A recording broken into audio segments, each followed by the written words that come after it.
C plus plus প্রোগ্রামিংয়ের Bangla video টিউটোরিয়ালে আপনাদের সবাইকে স্বাগতম। এ পর্বে আমি আলোচনা করব কীভাবে লুপ ইউজ করে এর যোগফল নির্ণয় করা যায়, যেখানে একজন ইউজার এর এলিমেন্টগুলো ইনপুট দিবে। তো চলুন শুরু করা যাক। প্রথমে আমরা ইন্টিজার ভ্যালু নেই, এন্ড ভেরিয়েবল এর এলিমেন্ট 8 ইউজ করে ইনিশিয়াল ভ্যালুর জন্য আই এবং সাম 0 সেট।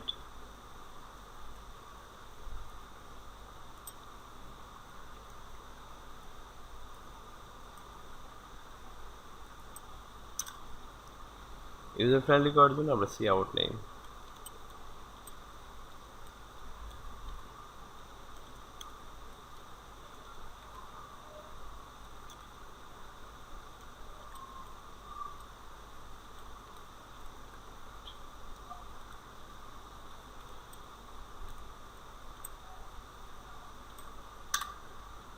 লুপ ক্রিয়েট করি, লুপের সাথে ফর লুপ ক্রিয়েট করলাম। শেল ভ্যালু 0 থেকে শুরু হবে, যেহেতু আমরা কাউন্টিংয়ের সময় 0 থেকে আরম্ভ করি এবং এরতেও 0 থেকেই ইন্ডেক্স শুরু হয়, তাই ওকে।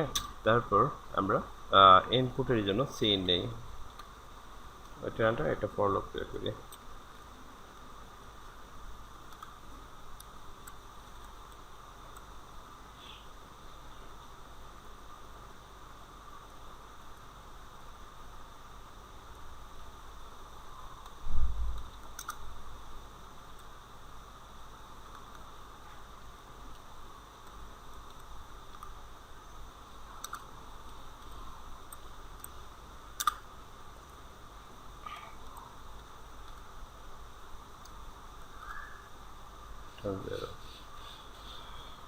প্রোগ্রামটা কমপ্লিট হলো, আবার টেস্ট করে দেখি।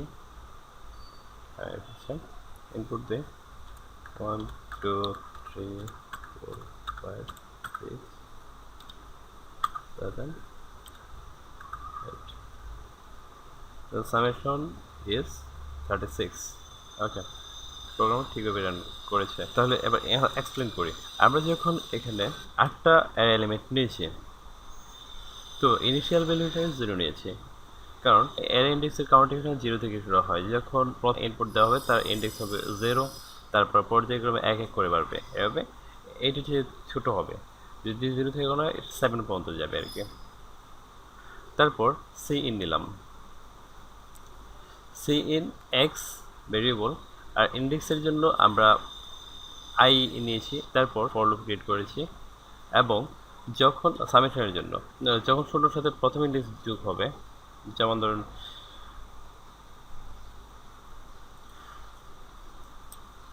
1 2 3 4 5 6 7 8, যখন শূন্যর সাথে এক যোগ করা হলো তখন যোগফল হলো 1, তখন সামের মান 1 হয়ে গেছে। 1 এর সাথে যখন আবার 2 যোগ করা হলো তখন সামের মান হয়েছে 3, সামের মান তখন 3। 3 এর সাথে আবার যোগ করা হলো 3, হলো 6। এভাবে পর্যায়ক্রমে লুপ কমপ্লিট হলো। যখন সম্পূর্ণ লুপ কমপ্লিট হলো তখন ফর লুপের শর্ত এন্ড হয়ে যায়, তারপর লুপ থেকে এটা বের হয়ে পড়লো, এবং তখন সামেশন বের হলো 36। তাহলে আজ এই পর্যন্তই, দেখা হবে পরবর্তী টিউটোরিয়ালে। সেই পর্যন্ত সবাই ভালো থাকুন।